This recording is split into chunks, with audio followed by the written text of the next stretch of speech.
Ugh, where am I? Same place as always, only now it is dark. I'm so hungry. Are you ready to start drawing straws then?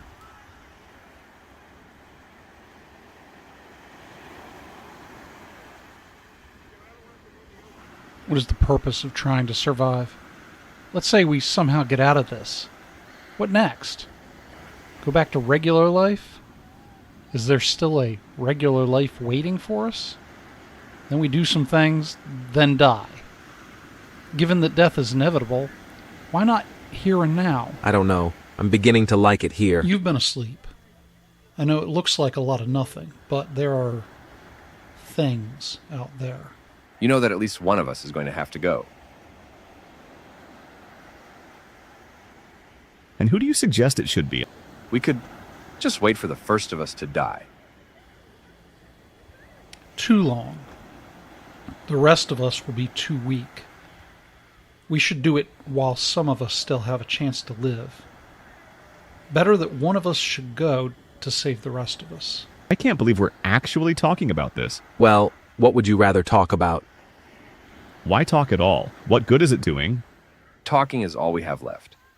Not all we have. Let's say that language is recursive and self-referential. Assuming that, does talking actually accomplish anything? It would still allow us to construct meaning. And since talking is all we have left, it becomes a constructive activity. No, language is an ontic referent. Listen, in order to define a word, you need to use other words. But in order to define those other words, you need still more words. When you are done, all you have is words which refer to other words. The meaning is part of this internal recursive process. We don't even know if there is any world external to our perceptions, which are built upon and defined as language. Okay, just for fun, grant me an external world which is responsible for our perceptions. Okay, now what? Now is language an ontic referent? Not necessarily. Absolutely necessarily. The problem you just described, the tautological nature of language, all disappears as soon as you have an external world. You no longer have to use words to define other words. You can point at objects and actions to define the word. A picture is worth 1,000 words and all that. Between those two options, there is something a bit more elegant about constructing meaning rather than passively receiving it from the world around you.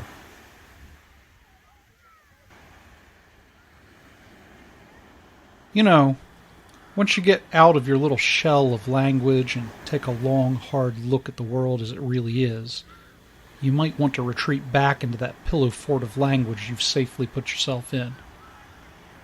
They say that when you wake up and see the world as it really is, you begin to behave under that new understanding. But since everyone else is still asleep in their tame illusion of this world, gutted of its horrific elegance, they see your new behavior as insanity. You're describing Plato's cave. But once you exit the cave, you see the world as it really is. You see the sun and are enlightened, and return to the unenlightened who consider you to be a madman. Plato was an optimist. Basically, every philosophy since him has been some version of the cave parable. But what is lurking outside of the cave mouth to be discovered differed. Plato assumed it would be a bright, friendly sun in a world of color and beauty.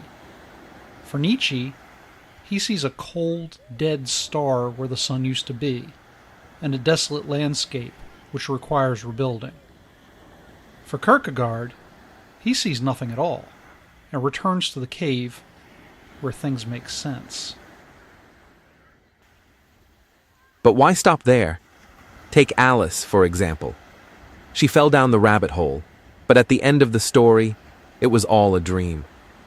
But what if it wasn't? What if it was the real world down there, and her reality was all a comfortable dream to which she escaped in order to avoid the real world?